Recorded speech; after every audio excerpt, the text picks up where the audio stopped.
नाज़रीन, ट्रेन जाम में young veterinary doctors मुतालबनि जी मञता लाइ प्रेस क्लब ॿाहिरां अलामती बुख हड़ताल कई आहे।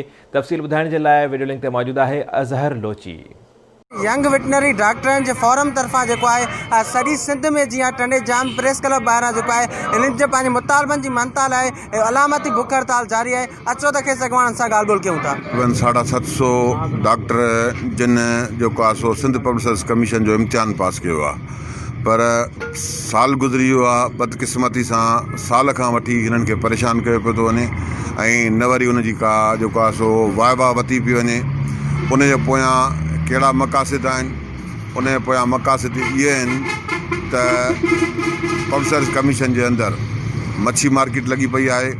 पब्लिक सर्विस कमीशन जी क्रेडिबिलिटी हिन वक़्तु सिंध जे अंदरि सवालिया निशान थी वई आहे। रिटर्न पास जेके डॉक्टर आहिनि असांजा कमीशन पास मां वेटरनरी डॉक्टरनि जेको 750 ॼणा रिटर्न पास कई आहे और जो पूरी सिंध जे मुख़्तलिफ़ प्रेस क्लब ते जेको बुख हड़ताल वेठा आहिनि। असांजी हिननि जी घुर आहे त जेके बि डॉक्टर आहिनि उनखे जीअं MBBS में डॉक्टरनि खे जेको आहे डायरेक्ट खयो आहे ईअं वेटरनरी डॉक्टरनि खे खयो वञे।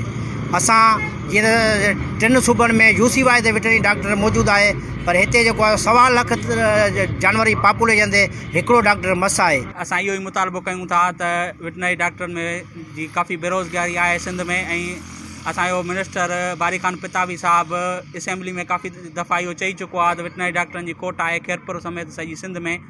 त असांजो इहो ई मुतालबो आहे त हीअ जेके बि असां वेटनरी डॉक्टर क्वालिफाइड टेस्ट करे पोल्ट्री विंग में लाइव स्टॉक विंग में वेठा आहियूं ऐं इंटरव्यू जो इंतज़ारु पिया कयूं त उन्हनि डॉक्टरनि खे उन ते हिकिड़े स्पेशल ऑर्डर जे ज़रिए या सिंध असेंबली मां हिकिड़ो ऑर्डिनेंस पास कराए वञे। तव्हांजे अॻवाननि जूं ॻाल्हियूं ॿुधियूं। हिननि जो चवणु आहे त फौरी तौर ते बेरोज़गार डॉक्टरनि खे नौकरियूं फराहम कयूं वञनि ऐं हिननि इंकशाफ कयो आहे सर्विस कमीशन में जेको आहे रिश्वत जी बाज़ार गरम आहे, उन चेयरमैन खे फौरी तौर हटाए वञे, न त पूरी सिंध में जेको आहे एहतजाज जारी रहंदो। कैमरामैन गुलाम मुर्तज़ा मंगसी सां गॾु अज़हर लोची, आवाज़ TV न्यूज़।